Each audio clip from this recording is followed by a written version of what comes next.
Hello everyone, and welcome once again to another podcast and video interview here on theoutdoorstation.co.uk. Now, we all have various outdoor activities that we go to and enjoy, be it running, walking, hiking, camping, cycling, whatever. And our footwear is probably one of the most important things that we want to go out and purchase to make life easy. Now, this particular interview is on the subject of trail shoes. Hiking shoes, you call them what you will, but predominantly lightweight trail shoes, which many hikers now use. Now, in the 20 years or so that I've been in the outdoors industry, things have changed quite dramatically.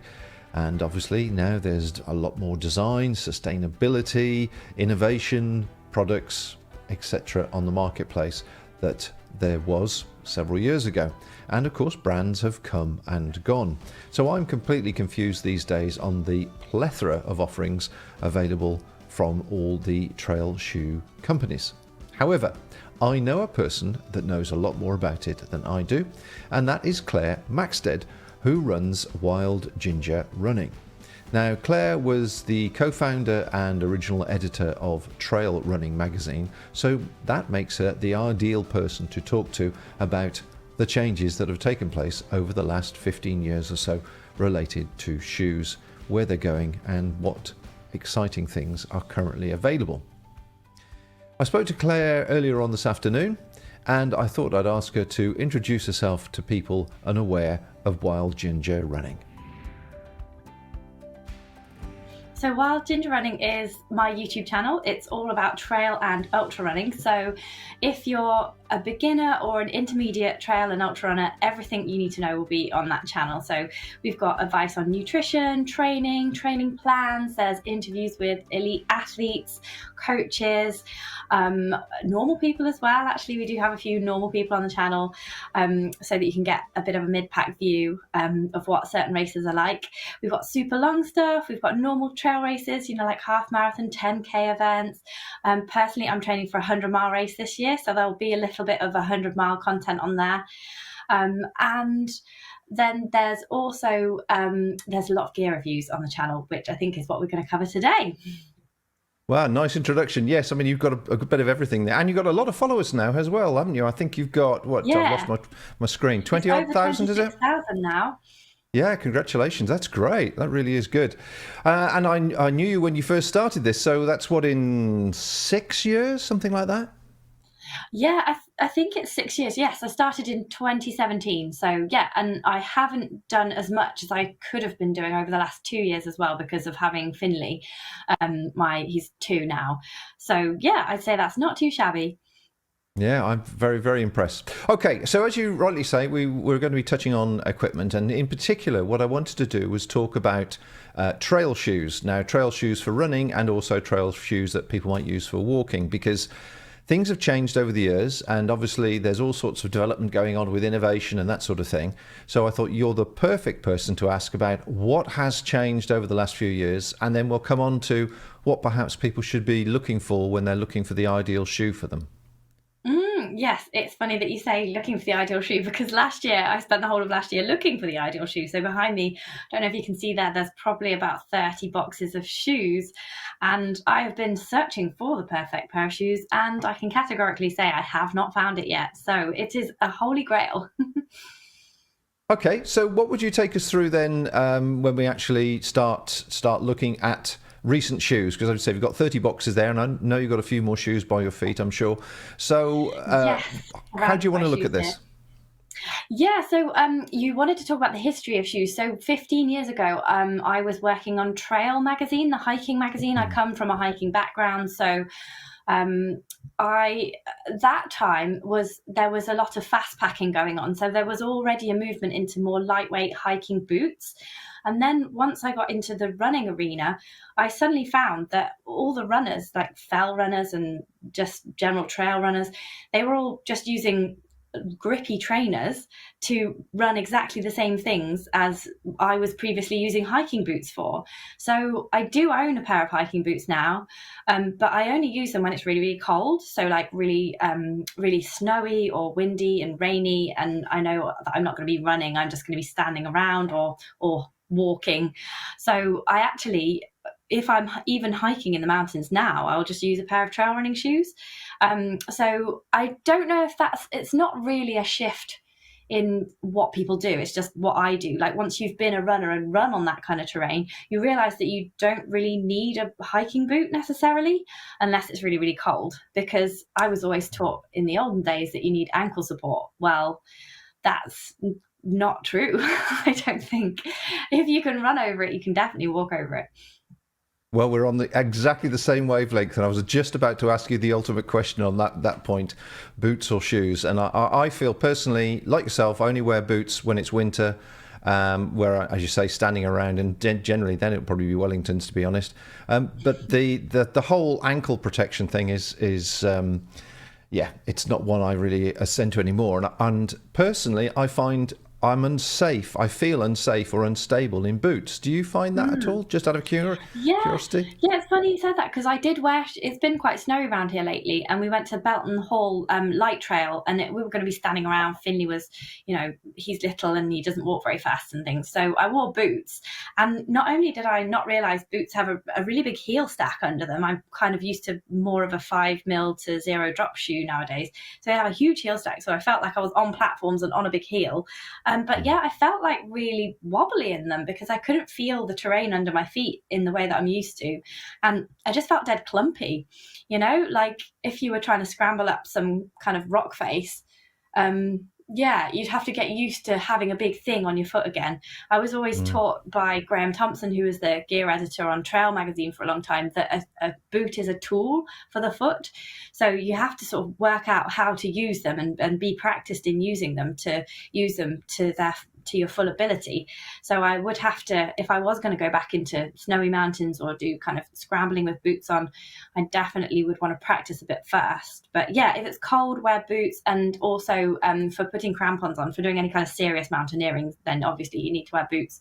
But even now, there's those lightweight crampons that you can actually attach to most trail running shoes. So there are options to get yourself into difficulties, whatever you're wearing. No, but it's interesting you agree with that. That's interesting. The other question really, which is another one which I have very strong personal views on, are the Gore-Tex lined shoes, whether they're trainers or boots. What are your views on that?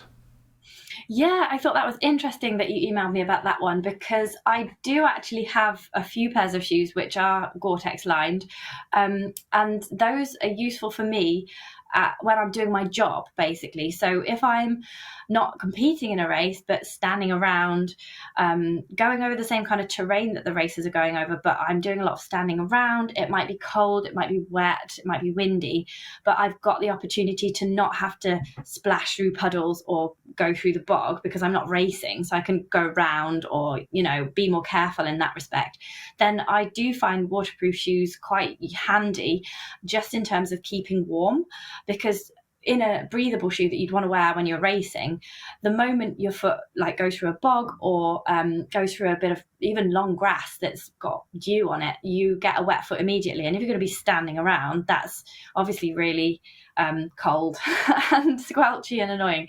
So yeah, I do think there's a place for them, but I don't necessarily think it's not always racing, unless you know that you're going to be racing through snow.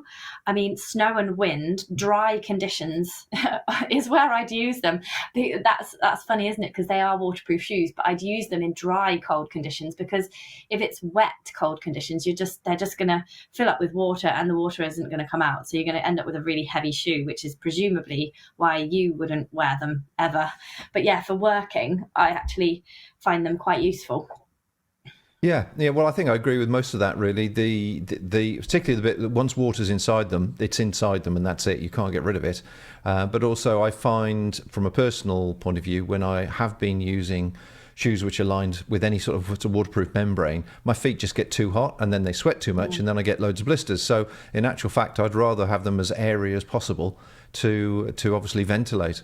Now, you touched on something just a few moments ago with the drop that you're talking about. There's obviously a new impetus at the moment with people interested in barefoot or zero drop shoes or zero drop equipment really for exercising. Have you found there's been much of a change from that point of view with the manufacturers and some of the samples you've been getting? I wouldn't say that there's loads more. I think there's more zero drop shoes available, and I'd say people are possibly more aware of the fact that drop exists. I know that I always have to explain what drop is at the start of every film where I mention it, because I know that not everybody knows what it is. And it's the height difference between the heel and the toe, if anyone is not familiar.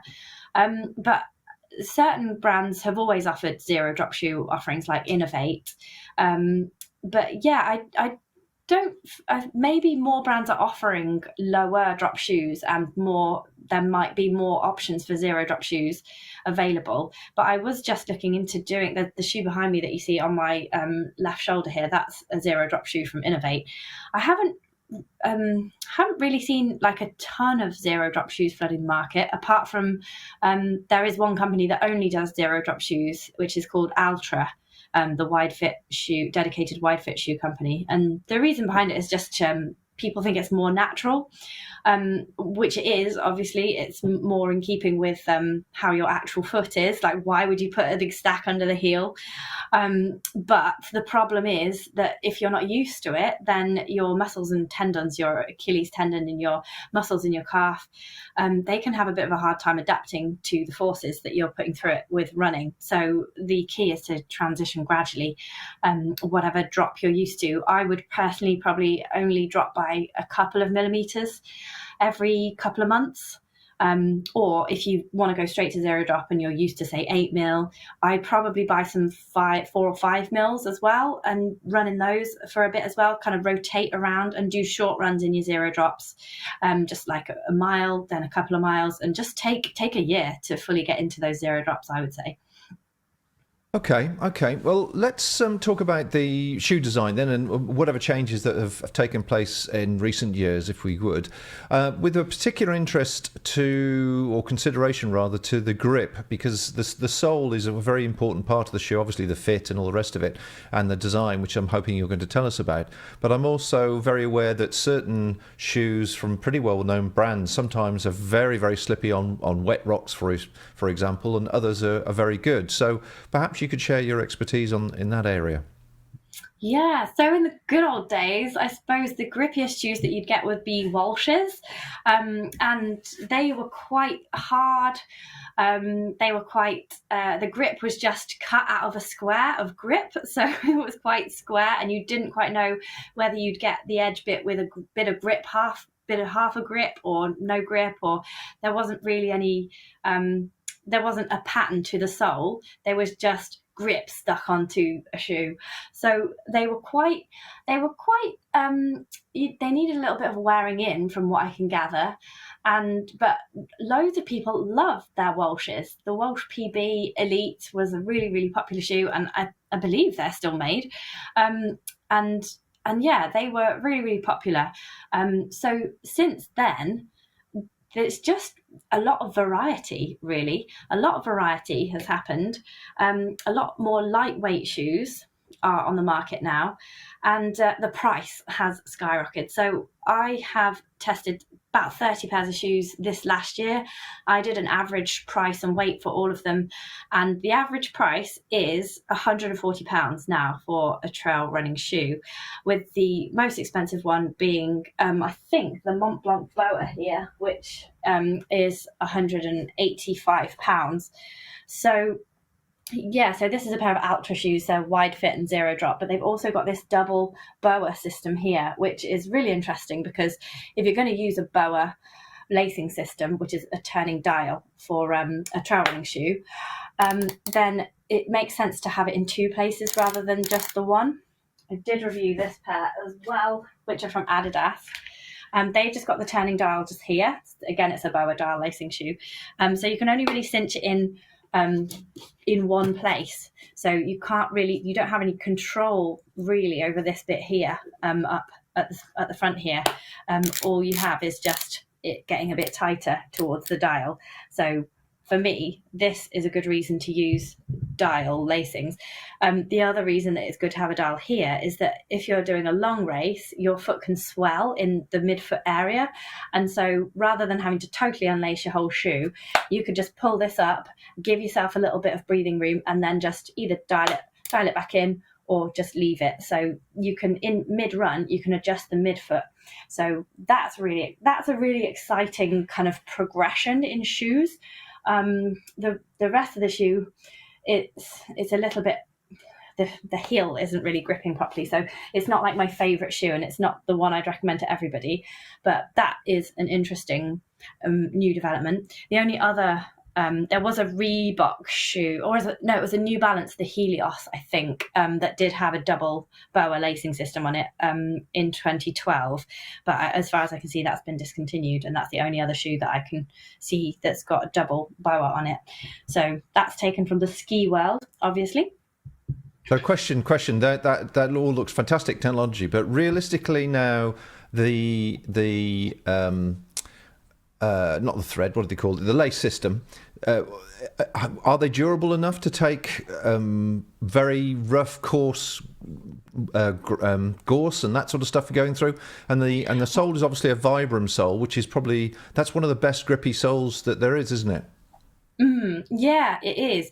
The first question was about the laces. So they are really sturdy. And the good thing about these laces is that they're sort of naturally tucked in. So the likelihood of pieces of vegetation getting stuck and being trapped in these laces is a lot less than having actual normal laces thread through and then, a big bow on the top. So I have found that they're better for cutting through grass and brambles and things like that. If you did break one, you'd be kind of up the creek, because you can't really replace them very easily, can you? So that is one potential downside. It has not happened to me yet with one of these shoes, but actually I've not broken a lace on any shoe really, so I don't know how often that happens. Maybe people can write in and tell us. But the sole unit is Vibram light base, so it's a lighter version of their. I just love Vibram soles. I just think they're absolutely fantastic. I swear by them every single time. They're really grippy, even on wet rock. But I found this in the other ultra shoe that I've got, the Timp 4. They wear down really easily. I'll just grab the Timp 4s as well, but you can see that it wasn't very aggressive to start with. It was kind of 4mm, but the ones, especially in the middle, and I know I've been carrying Finley in the backpack wearing these a lot on tarmac, but they've worn down quite spectacularly to probably about 2mm in the middle. I'll just get the Timps, because I think I've worn them down to almost nothing. These are really, really muddy, so I'm just holding this over the computer. But can you see just here, it's almost slick, these ones here. They weren't that aggressive to begin with, like maybe 4mm, maybe 3mm. But yeah, I think to see a really grippy shoe from Ultra would be really good, because I think that's what's missing from... Well, it's what's missing from my collection at the moment. I need to try more of them. Maybe there is. I think maybe the Olympus is a bit more grippy, but I'll certainly be on the line to Ultra because I love the wide fit. So yeah, I just need a really grippy shoe from them. Well, it's two things that immediately come to mind then. I mean, if you're paying 130 approximately for a shoe, I would. Yeah, exactly. I mean, how many miles are we talking about? 300, 500 miles? Do you think? Oh, I'd have to add it up, but this one hasn't maybe done 100, possibly, maybe you 70. See that? To my mind, that really does question the whole viability of actually spending a lot of money on a trail shoe. The other question I meant to ask you, actually, and I didn't mention at the beginning, was also drainage. Obviously, with shoes that aren't lined, they need to pump the water out. I put my hands up, a great fan of the original Innovate Terox, and I know many other hikers are, and they're heartbroken that they've disappeared. But I've just read, actually, on doing some research for this interview, that Wayne Eady, the original founder, is actually now back in charge of Innovate. So I'm not too sure whether we're not going to, if we're going to get something similar or updated, which would be fabulous news. I remember talking to him right at the very beginning of the launch of Innovate. So exciting times. Me too. I remember when Innovate launched in around 2012, didn't it? Or maybe it was earlier. No, was it? I can't remember when it was actually now. 2002? Can't remember. It was the 2000s. It was the 2000s, definitely. Yeah. It can't have been 2012 because that's too late. It must have been 2002 or 2003. Yeah, indeed. So let's just talk then some of the cheaper options you've got then. Some of the other shoes there. You've talked about the most expensive one you've got there in your collection. Have you got anything that's comparable that offers something different in the way of performance? Cheaper. There are cheaper shoes. I did do a below £100 review for adventure.com recently. These are £110, these very environmentally friendly shoes, which we might talk about in a sec. The thing with the cheaper shoes is that they tended to be a little bit heavier, which, once you've got them covered in mud and full of water, then, it's not really, unless you're an elite athlete, you're not counting every gram. But one of my favourites are actually from Decathlon. So this is the Everdict XT8. And this is one of my favourites because it's just super grippy. I think they've sort of copied Salomon here. You can definitely see a Salomon-esque sole there, with those chevrons there. It's not too heavy. It's around like the 520 gram mark for a pair of size 6.5 UKs. So that's around average weight of a trail running shoe, all of the shoes that I've tested. If you haven't got loads of money, this is around 60 quid, 70 quid. So it's 8mm drop. It's nice and cushioned, and it's got really good grips. So the only thing about it is it's just a little bit on the narrow side, I feel. So it's kind of long and narrow. So if you are one of these people that have got really wide foot, you're going to have to pay a little bit more. But actually, a lot of the standard shoe companies like your Adidas, your Nikes, your New Balance, they will do trail running shoes, and often those old school road running shoes often are a little bit wider in the toe box than trail running shoes. I think sometimes trail running shoes they sort of go pointy too early, I feel. I think everyone could do with just everything being a little bit more rounded, because whose toes really do that? Yeah, absolutely. Yeah, but I noticed with those Decathlon ones, the rand's quite high, which obviously is good for protecting your toe stubbing. But again, you're back to the drainage situation, and you end up walking in half an inch of water, which is a bit annoying.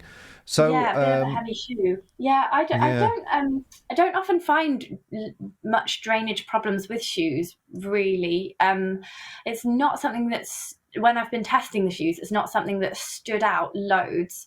But yeah, if there was going to be a shoe which kept the water in, then yeah, maybe it would be one of the ones with a higher rand and a bit more robust, made of a bit more robust materials and a bit heavier. Well, we're certainly coming towards talking about materials now, and obviously if a shoe is only going to last, 100 miles, that sounds ridiculous, but 300 miles, we're obviously throwing away an awful lot of shoes. And I have to say, having done a quick bit of research on the environmental situation of what goes into a pair of trainers, they say, or trying to have trail shoes, and just what it costs us environmentally, it's frightening. So I just wonder if you're aware of any sustainability programs that are going on with different manufacturers at the moment, that I've been reading about. Let me just see if I can help you here. Cool. So Vibram apparently doing a resoling service, which is really useful, obviously, with the Vibram soles, because we're obviously both fans of that. Keen in 2001 started a field to foot program. And I don't know if that's on one particular shoe, but it seems to be that they're aiming to produce this, which is apparently they're taking agricultural waste. I don't know what the waste is, but agricultural waste, and 51% of the outsole is now recycled agricultural waste. Nike has a recycling program, and they turn them into gym floors and tennis courts. Gucci, if you're in that market, is apparently also getting involved in sustainability. With a new range made from bioplastics. And they are, Adidas are making, I don't know which part of the shoe, but apparently the part of their production is recycling sea nets, fishing nets from the sea, plastic waste. And who else? And Salomon in 21 announced a play-minded program to recycle trainers into snow ski boots. But the actual facts are every year 20 billion shoes are manufactured, which accounts for 1.4 of greenhouse gases in the world, 1.4%, which compares to 2.5% greenhouse gases for all air travel. So it's frightening to think that shoes and manufacturing of shoes obviously is responsible for quite a considerable part of that. So my question is, do you know of anybody, particular brands that you deal with, that are pushing a recyclable, sustainable, return to manufacturer service? No, it's interesting that you say that, because 2022 for me was the year of the shoe. So I am responsible for probably all of global warming right now. I've read Damien Hall's book, We Can't Run Away from This, and I was shocked, like you were, about the amount of CO2 in kilograms that the shoes produce. And he says it's anything from, like, it could be 14 to 16 kilograms. But there is a shoe from a company called Hilo that I did review for the budget shoes test. It's currently £110, so slightly over that £100 mark. But they boast that their shoes only produce 6 kilograms of CO2. So that's half of a normal shoe. And they use things like that. It's all written here in the insole, and it's corn spring and corn fiber, which is products that they create from corn, natural rubber, corn-based reinforcement, algal bloom, which is something made from algae, organic cotton. It's really fascinating. If you go on the website, they actually tell you how all of these things are made. Bioform, which is using some... I can't really remember what that is, but it's something to do with biomass. Water-based glue, polyester, and water-based ink as well. So it says it all inside the shoe. But the only problem is they're more of a fashion shoe than a running shoe, really. Like, you could go to the gym in this and do gym stuff. You could run short distances in this. You could do park run in this, but it doesn't feel as bouncy as a normal running shoe, like your Hoka's or that new nitrogen-infused midsole that has just come out from Innovate. So it's not really it's not a trainer yet. It's kind of a casual walking shoe. It looks good, but it's not really a fell running shoe. The grip is also, as you can see, not very no, it's not very traily and felly, but it's in the right direction. Step in the right direction is always good. And you mentioned Innovate. Are they what's their range looking like at the moment? Has it changed very much from the original? Yeah, massive. I actually did a rant about Innovate in one of my latest films, which probably they won't send me any shoes ever again. I've got a million of them, so it's fine. But I actually said that the shoe naming process is becoming far too confusing. So the latest pair of shoes they sent me, very exciting, really like this pair of shoes.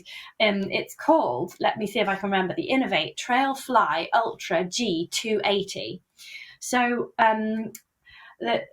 they have the different names are based on the different what terrain it can tackle, what distance you can go for, and then the G is standing for graphene, which is their really super grippy grip. I've been wearing these. I've probably worn these for 100 miles, and you can see they're wearing a lot better than those Ultras that I showed you just earlier. So, but they're not. They're not wearing, if you know what I mean. The one in here, you can hardly see that groove that used to be in the middle. There used to be a groove in the middle of that one that's totally gone now. It used to look exactly the same as that one. So it is graphene grip, but I'm yet to see that it's like, masses and masses better than a normal shoe. But I do need to keep testing these. And I have spoken to Nikki Spinks about graphene in the past, and she swears by it, and she says it's brilliant. So obviously there is something there. This shoe has got a new nitrogen infused insole, so I consider this the bounciest shoe that Innovate's ever created. It's going along this, it's kind of edging more towards the Hoka style bounce. These are incredibly bouncy. This is the Speed Goat 5, the latest of the Hoka Speed Goats, which is a really popular shoe. It's got great grip, really good bounce, and it's still kind of enough trail feel under the foot. Vibram sole is very grippy on everything. It's just a bit pointy. Both of these are a bit pointy for my liking. I've been spoilt by Ultras. But yeah, I had a bit of a rant about the Innovate shoes because there's so many now. There's just so many shoes. And even me, who's been testing shoes for like almost 20 years now, even for me, I wouldn't know which shoe to recommend someone from Innovate. I'd have to have a proper good research. I think they should slim it down, just do like 5 different categories and do 5, and then maybe 2 shoes in each category. I don't know. So yeah, like this one's called the Trailfly Ultra G280, and then that one over there is called something very similar, but it's zero drop, but you don't get any inkling as to whether there's zero drop in the I haven't tested these yet. They're called the Trailfly G270. And the other thing is, people are like, oh, it's really handy, they've got the weight in the shoe. But if you've got a size 5 pair of shoes and a size 11 pair of shoes, the weight's going to be completely different. So there's no logic in putting 280 on this shoe and 270 on this shoe, because it just depends what size of shoe you're going to have. And also, it doesn't say on their website what size that 280 refers to. So really? I just think it's overkill. And I have said this in the Innovate review, and I'm fully expecting someone from Innovate to come back to me and just say, Claire, stop ranting about our shoes. Doesn't matter what they're called. It's all about the performance. But I really think they are making it a bit confusing now, and I don't mind telling Wayne that myself. Well, it's certainly a lot of brands are actually doing the same thing, and they're getting far too complicated with their names. And you actually rightly say, when people ask for advice on a particular product of whatever area they're interested in, if it's got more than 10 syllables, it's just pointless, isn't it, really?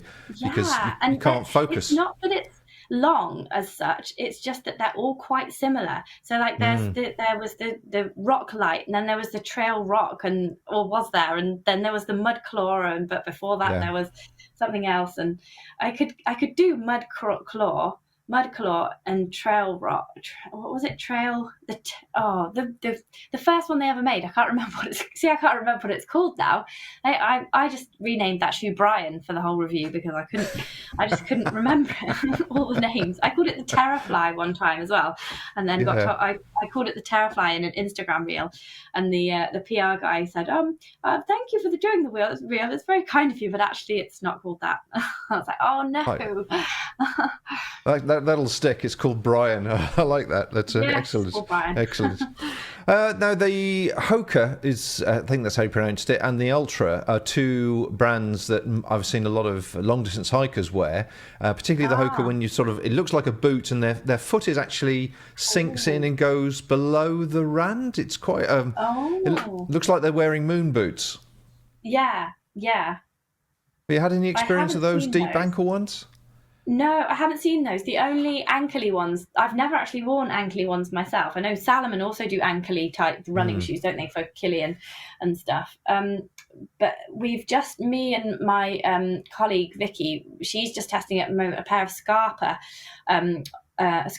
shoes. They're running shoes, but they've got this high sort of a zip up the side and an anklet area, and they're designed for running through really cold conditions and snow. So it does seem to be like a fast packing type shoe.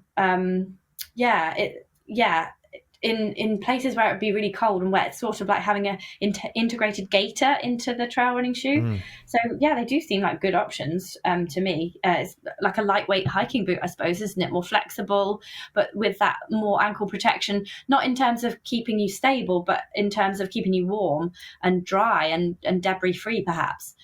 Right. Have you had any experience with Aku, the Aku range at all? Oh, yeah, I do have a pair of Aku hiking boots. Yeah, just old school hiking boots from years ago. And I used to really like them. Because I think they're introducing a particular lightweight hiking shoe. I just wonder if they'd sent you any samples at all. No, I don't tend to get sent hiking stuff just because the channel is purely running.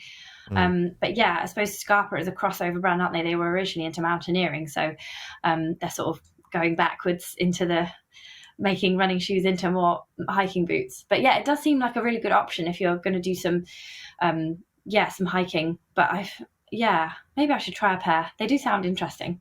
Well, you're the woman that knows all these things. You've got all the contacts by the looks of it, and you've certainly got all the shoes there. Yeah, I just got so many. I don't think I need any more. There's so many. There's one pair that we haven't talked about yet, and that's the, I don't know if you've seen these shoes with a hole in the sole, the On Cloud shoes. No. Yeah, so these are the On Cloud Ultra Runners.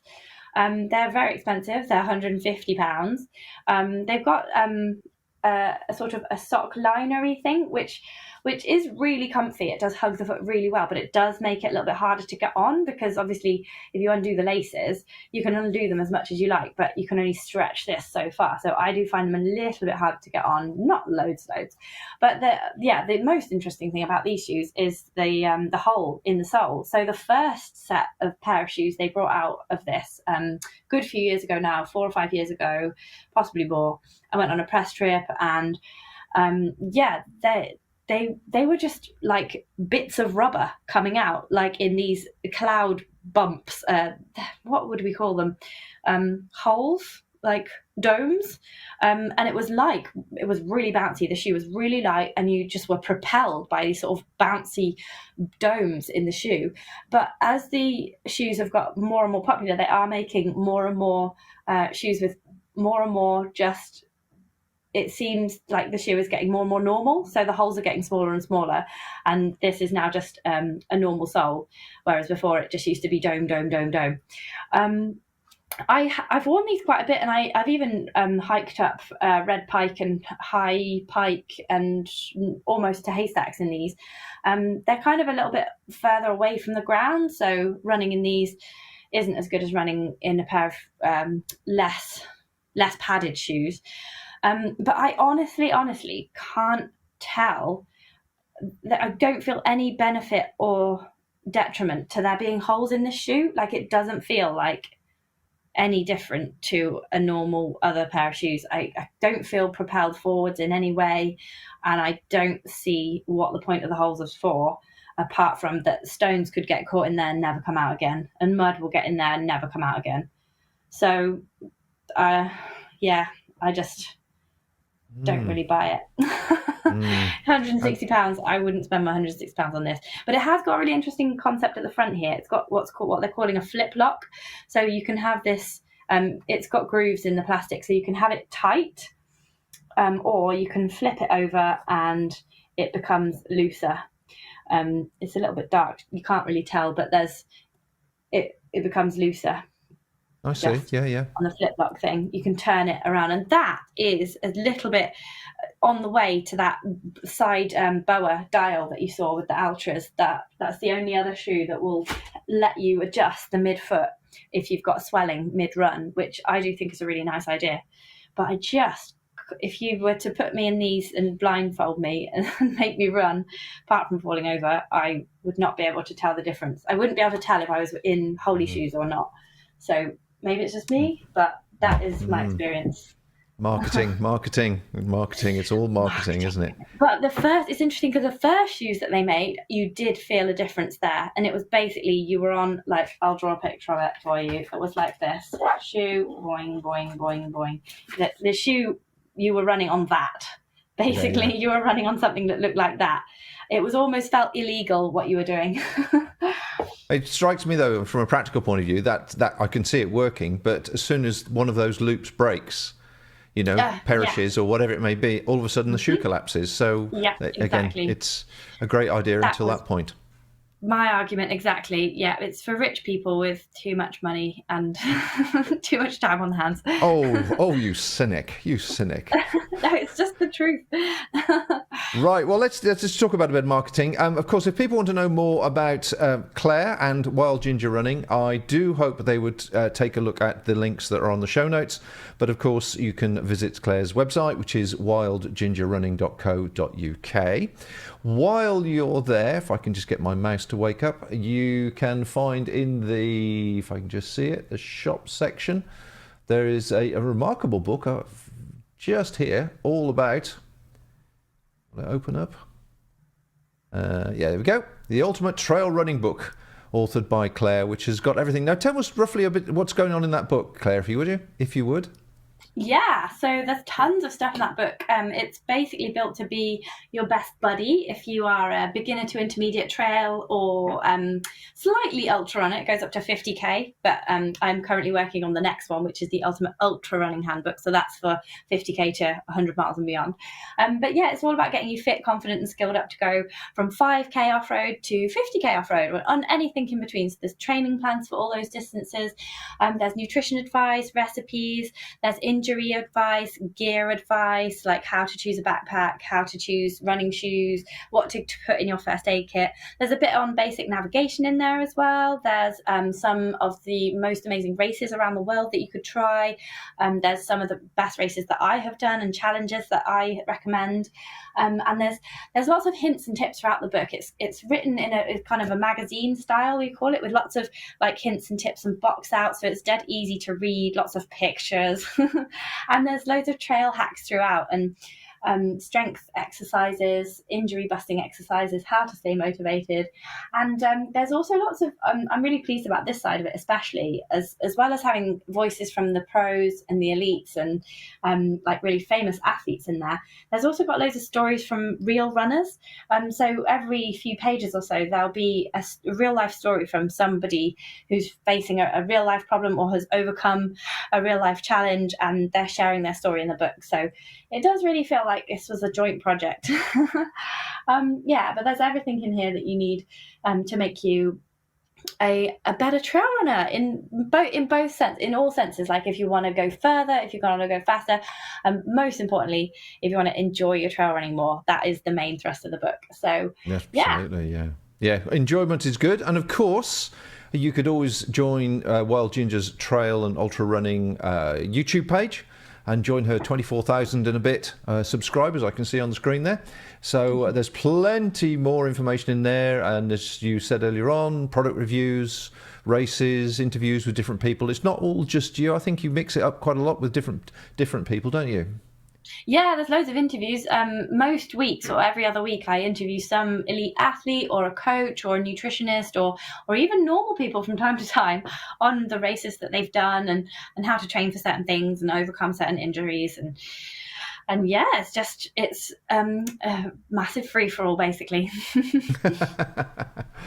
Well, Claire, just want to say thank you very much indeed for your time this afternoon. It's been wonderful. There's loads of information in there for people to delve into. And as I say, I'll be putting all the links on the show notes for both the YouTube video and also in the podcast. So check out my website, theoutdoorstation.co.uk, and it will link you to Claire's. And she's got all the links to all her activities and the shop and the book and all sorts of stuff on there.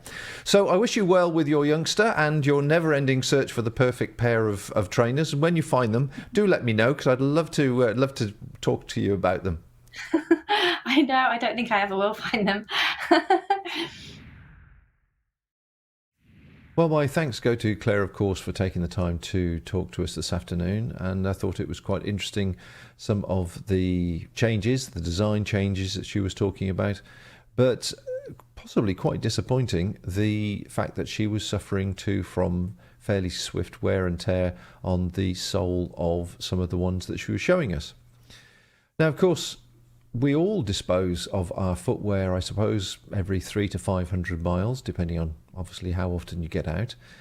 And when I actually was doing some research for this conversation, I was horrified at the environmental impact that footwear has. So I'd just like to go over a couple of points with you here and leave it with you really to consider what to do with your shoes when you decide they're no longer suitable. Every year 20 billion pairs of sports shoes are manufactured, and that is responsible for 1.4% of greenhouse gases in the world. How does that relate? Well, that's actually more than half of the 2.5% that all air travel is responsible for. So that's quite considerable. The actual industry itself is worth billions. Their estimate at the moment is that it's going to be worth $95 billion by 2025, which is double what it was in 2016. So that's a fairly rapid increase. Every pair of sports shoes generates approximately 13.5 kilograms of CO2 emissions, which would keep a 100-watt light bulb on for a week. And finally, when we do dispose of them, if we don't recycle them or we don't pass them on to other people, in the UK we have shoe and clothing recycle bins around various towns. The actual decomposing details are equally terrifying. Rubber takes 50 to 80 years to decompose, natural materials 25 to 80, leather 25 to 40, and synthetic up to 1,000 years to decompose. And as I say, mentioned during the podcast there, Vibram are apparently offering a resoling service, so a service which is something worth considering and actually getting in contact with them on. And there are various other manufacturers that are looking more positively at the sustainability and manufacturing impact that they're making. So it's sad to finish this podcast on a bit of a sad note, but I do hope that will help people be more informed and consider what they're going to do with their footwear once they decide it's no longer for them. If possible, I try and recycle everything these days, and I'm sure many people listening will do the same. But perhaps you could pass this information on to other people that are probably unaware of some of these shocking figures. Anyway, I do hope that has been of interest to you. Once again, all the links to everything can be found over on the show notes on theoutdoorstation.co.uk. And of course, do have a look at Claire's website, wildgingerrunning.co.uk, and join her subscription list and perhaps buy her book if trail running is something you want to explore. So until next time, folks, thanks once again for joining me. Take care out there, and bye for now.